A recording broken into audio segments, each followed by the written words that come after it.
Please welcome Weird Al Yankovic!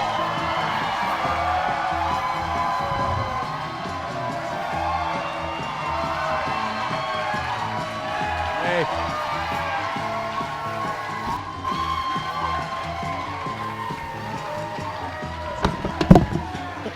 Oh, mic drop already. I got you, no worries. Let's lead on. Oh, there you go. It is so awesome to have you here. Great to be here. Great to be here. So obviously doing Comic-Cons are a lot different than actually doing like a live show. What's been your experience with Comic-Cons? You've only done a couple. Yeah, it's a lot easier. I don't have to remember lyrics or play the accordion or do hardly anything. It's great to hang out for a few days and meet people and have a fun time. Are you surprised by any of the fan reactions? I mean, it's pretty enthusiastic. Yeah, I mean, people have been giving me crazy gifts. I've been seeing people's original artwork, which is mind-blowing. The little sculptures and just it's the creativity and the imagination of the fans always boggles my mind. That's nice. So I got to ask you, what got you into writing song parodies? Yeah, I think I was like every other 8-year-old kid that would like listen to the radio and change the words around to songs, and just something I always did for fun to amuse my friends. And I never thought I'd make a living at it. I always thought that I'd have to grow up at some point in my life. But yeah, I was turned on to the Dr. Demento radio show when I was maybe 12 years old, and I started sending in tapes that I recorded in my bedroom. And they were horrible songs and they were badly recorded, but for some reason Dr. Demento played them on the radio and gave me exposure. This was like decades before YouTube, so I can't imagine any other person in the world that would have given me a break like that. But he gave me encouragement, and when I was in college, I had my first nationally released single, so that was fun. That is very fun. Now, his real name is Barry Hansen, am I right? Yes, Barry Hansen. And do you remember the first time you met him? I know, like, through the tapes and everything, but what kind of experience was it after you had your music played on a show? What was it like meeting him for the first time? The first time I met him in person, he came to my high school. He was going around to high schools in the Los Angeles area doing little presentations like after-school talks and things like that. And he did one at my school, which I couldn't believe he was actually coming to our school. And I gave him a cassette tape. He was having this is like 1973. I was like 13 years old, and he was having a contest for a new recording of Pico and Sepulveda, which was his theme song on the show. Yeah. So everybody, people were sending in their own versions, and I gave him my version, which was terrible, and he never played it on the radio. And in fact, he says he lost it. He has no idea where it is. But oddly enough, another person that sent him an entry in that contest was John Bermuda Schwartz, who became my drummer and is still my drummer to this day. Yeah. That's great. Yeah. So I want to ask you about the videos. First off, how much input do you have into the videos? The new video, Polkamania, which is pretty astounding. Thank you. How much input do you have in that? Obviously, you have a final say, but when it comes to the creative process of that, or when you did Ricky, how much of that is you, and then it comes out from there? It depends what it is. For live action videos, that's all me storyboarding it and figuring it out. For the animation videos, by and large, I defer to the animators. Like for Polkamania, I hired all the animators that I wanted for the video, and I wanted them to run things by me just to make sure that things weren't redundant or things weren't offensive or whatever. But basically, I let them do whatever they want.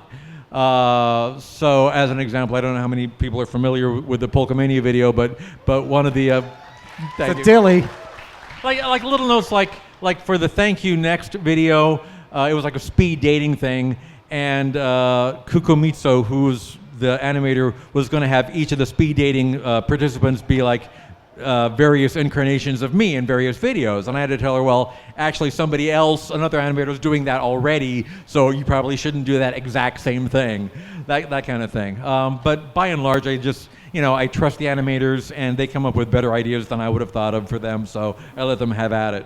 So I got to ask you about the biography. Yes. what was, I know you were involved a lot with it, but what was it like to actually watch that when it was all finished? It had to be pretty surreal. It was pretty surrealistic. I mean, I was there on set every second the cameras were rolling. So it wasn't like a surprise when I saw the finished product because I was involved in every, part of the process. But the whole experience was pretty surreal, to see Daniel Radcliffe dressed up like me, ostensibly being me on screen. It's one of those kind of things that was, to this day, it's kind of hard for me to wrap my head around. I mean, to be able to say a sentence like, yes, Daniel Radcliffe just got an Emmy nomination for portraying me in a movie. That just seems crazy. So how long did that take to actually the genesis of that, the movie, like when the idea first came about, to how was that, years? Well, the initial idea was in 2010. Eric Appel, who directed the movie and who co-wrote it with me, he pitched me in 2010 for a Funny or Die video, basically a trailer for Weird the Al Yankovic story. Like, he thought it was a funny idea to do a very serious biopic about me, which maybe wasn't exactly 100% accurate. And he pitched me in the idea, and I thought, oh, this is great. And then we started working on that together. And then I played that in my live shows for years and years and years afterwards. And people would always come up to me after the show and saying, when is the movie coming out? This sounds great. And I said, no, it's just a joke. It's just a gag. And they said, well, Nate, you really should do a movie. And I'd say, well, I think it's just a 3-minute sketch. I don't think it's a movie. But then Rocket Man came out and Bohemian Rhapsody was winning Oscars, and I knew that there were other biopics in the pipeline. And I thought, well, maybe we really could do this. And I emailed Eric, and he was immediately on board. So the answer to your question is it was about 12 years from beginning to end. So I want to actually talk to you about what was it like. I know you're selling out, just amazing concerts all over. When are you going to go back on the road again? There's nothing booked yet. We're hoping next year, but we'll see. We'll see. Yeah. So I'm kind of curious because song parodies and how funny it is and how much fun it is. What was you remember your first live performance? It depends what you mean by live performance. I played for my cousin's wedding when I was 8. That works. No, I did stuff like that, and in college I played at the Thursday night amateur talent night at the coffee house, and just little things like that here and there. My first big show was the Santa Monica Civic in 1982, which is famously where I got pelted for 45 minutes because I was opening for Missing Persons, and which I thought, I like Missing Persons. I thought their audience would be welcoming of a accordion playing novelty act, and I was wrong. So how do you keep having fun? You've been doing this decades, and it still seems like there's so much joy in what you do. Where do you find it? How could I not have fun? What I've got my dream job. I can't imagine anything I'd rather be doing. So it's if it ever feels like work, I'd probably stop. But so far, I've been having a blast. So we're going to get to the audience questions in just a bit. Were there any song parodies that you wanted to do but you never could get clearance to do? Because I think they have to actually... Well, famously, Prince has never let me do anything. I had a half a dozen ideas for that, and he just never was into it. And people are saying well, now you could just go to his estate, and I'm sure they would be willing to... But I always respect the wishes of the artist, and Prince made his wishes extremely clear. So yeah, I'm not doing any Prince. Did you remember what Prince tune you were possibly going to do? There are 5 or 6. One of them, originally in the movie UHF, instead of the Dire Straits Money for Nothing parody, it was a parody of Let's Go Crazy, was the original thing in the movie. I had a thing for the song 1999, where it was an infomercial. You can get all this for just $19.99 kind of thing. And there are a bunch of ideas like that, and Prince just never was into it. Oh, darn it. Well, needless to say, let's get some questions from the audience. Okay. And I'll do my best to help out. Great. So we'll start with this side of the room, Lisa. Lisa, could you do me a big favor? I have to stay up here with Al. Can you kind of work the room? All right, if you have a question, she's going to do some questions from here and some questions from there. And I'll help you out. Okay, thank you. Hi, I was wondering, out of all of your parodies, which artist was excited and enthusiastic that you did a parody of them? A lot of them. I mean, they all gave their permission. I think if I had to single out one, Chameleonaire seemed to be pretty excited. He put me up on his MySpace page when White and Nerdy came out. And in fact, I remember like the year after it came out, we were both at the Grammys together, and we were on the red carpet, and he had just won the Grammy for Rap Song of the Year, and he came up to me on the red carpet and said, "I want to thank you because I think that your parody helped me win this Grammy because you made it undeniable that my song was the Rap Song of the Year." So that was pretty cool. There you go. Another one down front. First of all, let me just say, Bong Weep Guana Week Nini Bong. Thank you. You're a part. There are a lot of Transformer fans like me who are big fans of you. How do you feel knowing there's like a separate fan base that really loves you? And who's your favorite Transformer character? My favorite Transformer character is me. Thank you. I guess I've got a couple Transformer characters now, so it's split between the two that I currently am doing. What was the first part of that question again? That was the question. Oh, sorry. What was it? Oh, we want to know what it was like getting like crossover fans. Getting crossover fans. Oh, that's wonderful. I mean, I love, that's one of the cool things about going to these cons. I get people signing, my albums. I get people signing My Little Pony things and Halloween 2 things and Transformer things. It's like a little bit of everything, which is really cool. It's like, wow, I guess I've done a lot of stuff. Yeah. Okay, and right there. How did you come up with cheese sandwich? What was that? Oh, I didn't come up with cheese sandwich. The people that write the show came up with cheese sandwich, and they invited me to do it, and I said yes. So that was fun. And I also should point out that it wasn't my idea to get together with Pinkie Pie. That got sprung on me. I didn't have any lines in that episode, and afterwards people were like, "You stole Pinkie Pie. You married Pinkie Pie." Like, I didn't do anything. I mean, the writers did that. Okay, questions on the other side of the room over here. Raise your hand. There we go. We got some. Let's nail those. Do you want me to stand up? This is probably a question that you've never gotten before, but you meet and you do Comic-Cons and things with all kinds of people in the entertainment industry and life in general. You seem to be a true beacon of the 6 degrees of Kevin Bacon. Your number, if you don't know it, is 2 for Kevin Bacon. And I just was wondering, how many contacts do you have in your phone? Oh, let's find out. Okay, let's see. I don't think I have Kevin Bacon in my phone, do I? I think I might have directed a Kevin Bacon video at one point, or not. I've got a bunch. I've got a lot. I've got a lot of people in my contact list. When we did the pool party scene for Where the Yankovic story, that was just me kind of going through my phone address book and saying, oh, him and her and him and him. I've got a lot of people that I know in the business over the years, so it's nice to be able to call up people and ask for favors like that. Okay, next question. Nice and loud. Hi, Weird. I have a question for you. When are you going to come back to Pittsburgh to go ahead and play again? Well, I'd like to, like I said, hopefully I'll be touring sometime in the next year or so, and I can't imagine I won't be playing Pittsburgh or the nearby areas. It's not up to me. I have to say, like, when people get mad at me for not playing in their city, it's not because I don't want to. It's because nobody here said, yeah, let's get Al to play a show here. So if you get mad at the local promoters. There you go.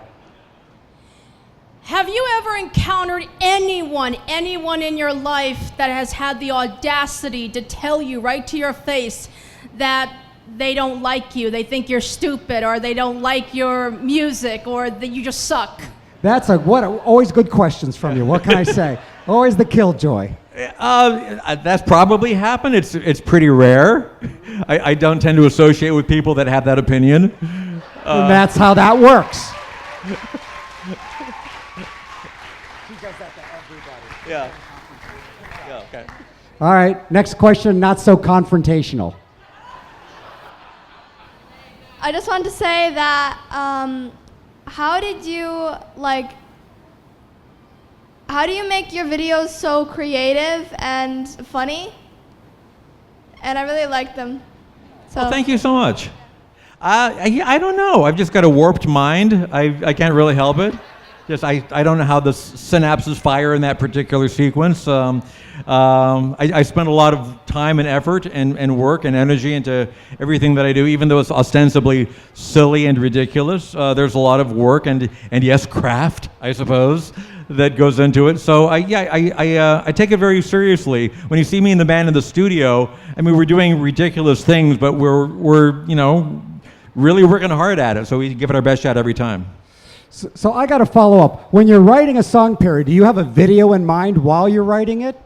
Not always. Sometimes yes, because it has to work on its own as a recorded piece and not have to rely on visual aids. But I do remember when I came up with a line, Bargle Noddle Zouse in Smells Like Nirvana, I thought, oh, well, obviously in the video I'll have marbles literally coming out of my mouth. So sometimes you have to think visually as well. Thank you. All right, next question, right there. So way back when I was on a road trip to Albuquerque, and I thought I'd impress my then girlfriend by performing all of Albuquerque. We broke up a couple months later, but that's probably unrelated. My question is two parts. One is, with such an extensive catalog, do you have any ways you remember your lyrics? And then two, what song should I have chosen to save that relationship? I think you chose the perfect song, no notes there. What was the first part? Do I have any way to remember my lyrics? Is that what you said? Probably. I mean, I use whatever mnemonic devices I can to help remember things. That's my one, the one thing that gives me stage fright is fear of forgetting lyrics, which I've done many times. Some songs which I've literally done on stage 1,000 times. Sometimes my brain will just go blank. And in that case, I try to blame the sound guy. I go like, so, thanks. Great. Let's grab another. Actually, we're going to this side of the room now. I have a question. This is just like completely unrelated to your music, but what was it like playing Milo and Milo Murphy's Law? Was that fun? Milo Murphy's Law was a lot of fun. Dan and Swampy, who created the show and also created Phineas and Ferb, are great guys and super funny. And they always wrote really funny material, and I love doing that. I've done a lot of animated voice acting, but that's the only show that I've ever starred in. And by the way, Disney never canceled that show. They never told us we were canceled, so maybe they're just waiting like 15 years to renew the show. We'll see. I don't know. Okay, let's grab a few more from this side, please. You have a question? Yeah. Okay, you can ask it. I was wondering when you started playing the accordion. How old was I? My first accordion lesson was the day before my 7th birthday. So I took lessons for 3 years, and then I decided I would just kind of play on my own after that, and I just started listening to rock radio and playing along with the songs on the radio, and started learning myself rock and roll chord progressions. And I tried to get into my friends' rock bands when I was a teenager, but for some reason nobody wanted an accordion player in their band. I don't know why. And then just the thing with Dr. Demento took off, and my extremely odd career happened. So I got to ask, so those early tapes that you would send to Dr. Demento, were those multi-tracks, and were you playing everything? No, it was literally, they used to sell like 3 cassette tapes for $1, the compact cassettes, and it was like a little tiny cassette recorder I put on my bed and hit record, and that was it. They were horrible. I mean, literally nobody else in the world would play this kind of stuff. And in fact, Dr. Demento told me, he said, it's a good thing I played the accordion, because he said if I played the guitar, he would have just thrown the tape in the trash. But he said, here's a teenage kid playing the accordion and somehow thinking he's cool. And I've got to give this kid a break. It is cool, from a fellow accordion player. Next question, please. Want to give this to him? Yeah. Okay. We good? Thank you, sir. Let's get one more from this side, please. What's up, Weird Al? When did you start Nice and loud, please. When did you start making music, and what was your favorite song or album?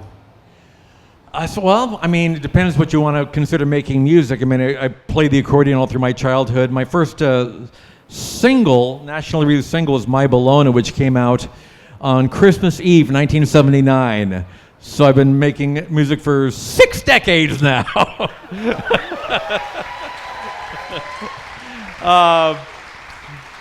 But yeah, my favorite, you know, I don't know what I can, people ask me that. I don't really have a favorite album or a favorite track. Usually when they ask me my favorite song, I say White and Nerdy, just because that's the most autobiographical.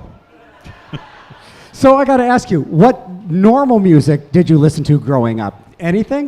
When I was a teenager, my wall was covered with posters of Elton John, so I listened to that. I loved all the Beatles, or all the British invasion stuff, like the Beatles and the Stones and the Kinks and the Who and things like that. And then in college, I got very into new wave and power pop, B-52s and Oingo Boingo. Devo, and Dare to Be Devo, Stu. of course, yeah, all that kind of stuff. And anything that's a little odd and quirky, I liked. Did Devo ever contact you after Dare to Be Stupid? Because it was spot on. Well, I tell you, I before it got released, I got to go to Mark Mothersbaugh's house and play it for him. Because we, oddly enough, we had the same realtor. And she connected us and say, I know Mark, let's go to his house and play the song for him. So we did, and he listened to it. And you might have seen the behind the music clip where he says that I heard the song and it sounded so good and I hate him for it. And I'm pretty sure he was joking because when I played it for him in person, he seemed to really like it and he seemed to, oh, that's a really great synthesizer sound. You got a really great sound on that. It was spot on. Let's hit this side of the room for a couple more questions. Okay, I have a comment first, and then I have a question. Okay. My daughter and I have bonded over you since she's like about 10, 11 years old. First place we ever saw you was a little town here in Pennsylvania called Licensing, PA. It was a roller skating, ice skating rink. And I had free passes because I worked at a newspaper. So after that, we were hooked on you. We've seen you like 15, 20 times maybe. That's my comment. We love you. Love you, love you. My question is kind of a comment and a question. I know you don't like to take suggestions for songs from people, but I've always wondered why, because I have lyrics made up for it, you haven't done Black Magic Marker for Black Magic Woman. I'll get right to work on that. There you go. Written already. There you go. It's got to go on your permanent record. Let's, next question. First off, I do want to start out. Nice and loud, sir, please. Huge fan. Family has loved you now for 3 generations. I do want to ask, because personally my favorite song is Just Eat It, but out of all of the songs you have done, which was the hardest choreography? Because even though that one might not have been hard, that fast suit had to have been getting toasty. The hardest choreography was probably Living with a Hernia, trying to dance like James Brown.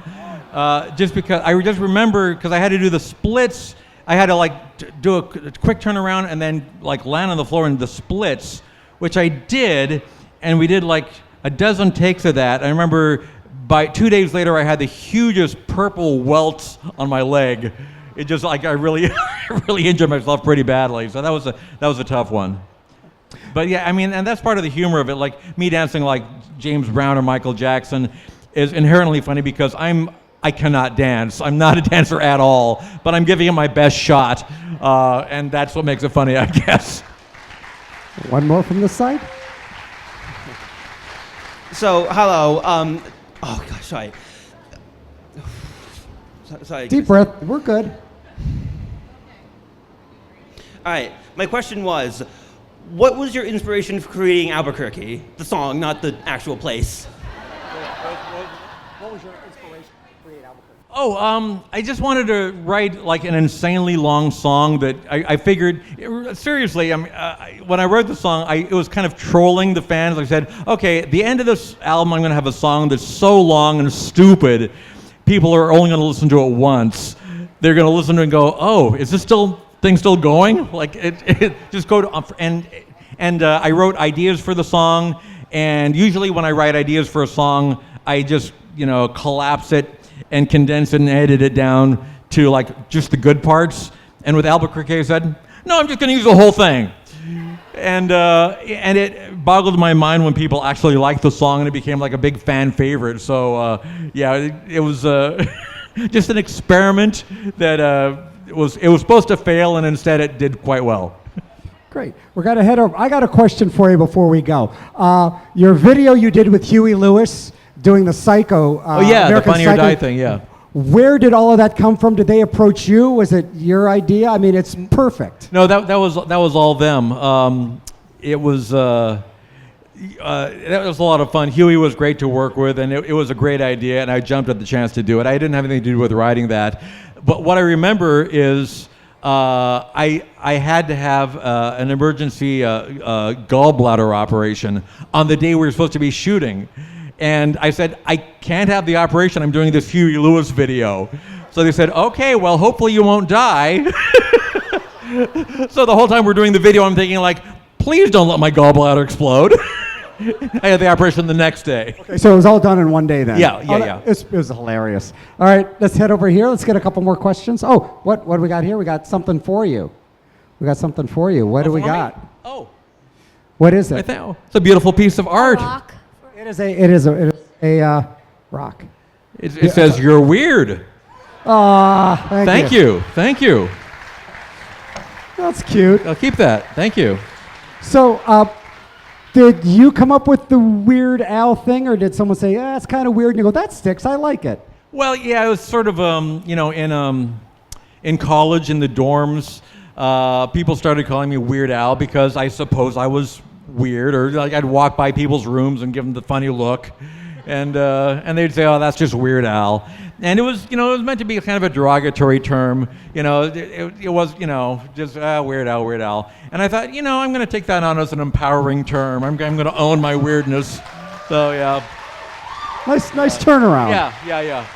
All right, we got about 8 minutes left. Let's get like 4 or 5 from this side. I'm curious what the curation process is like when you're doing a polka medley.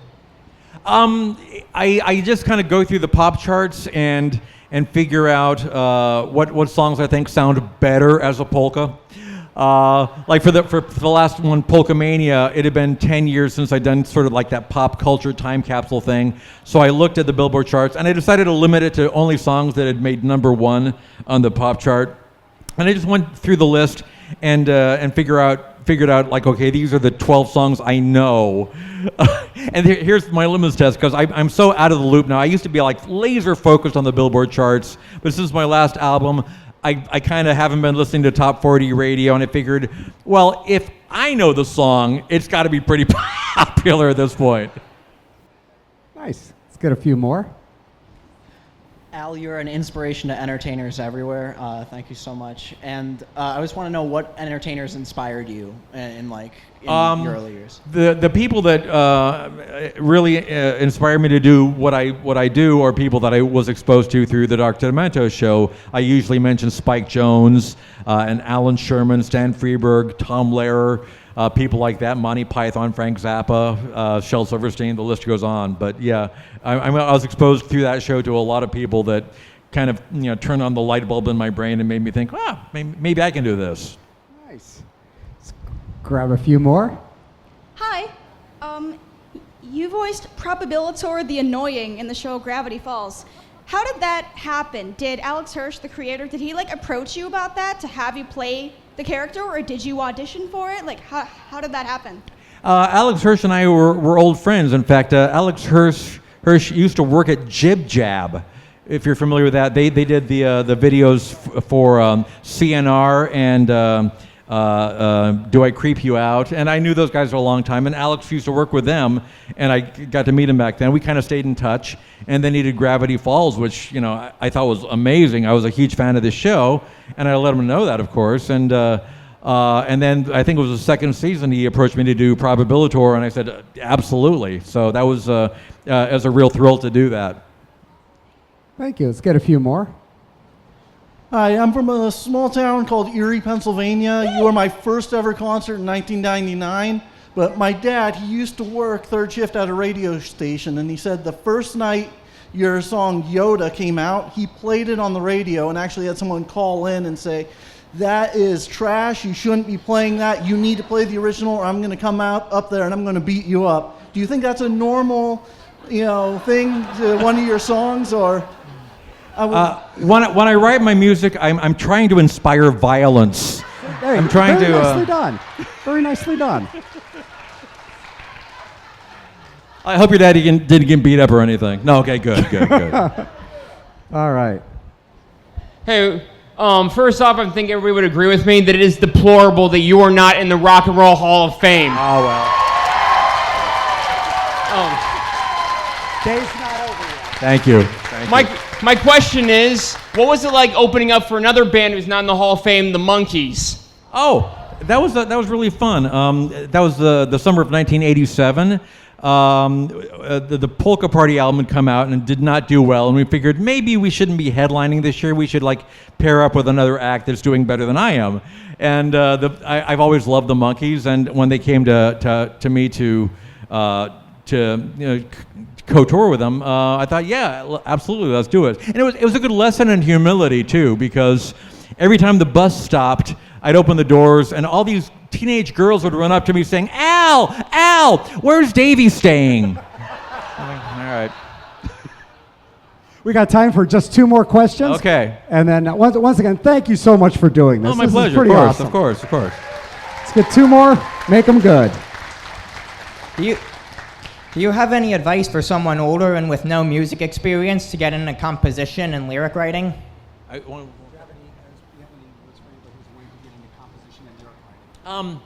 Yeah, I don't have great advice. I mean, creativity is something that comes from within, and I don't know how to encourage that really. If that's your passion, then that's what you should be doing.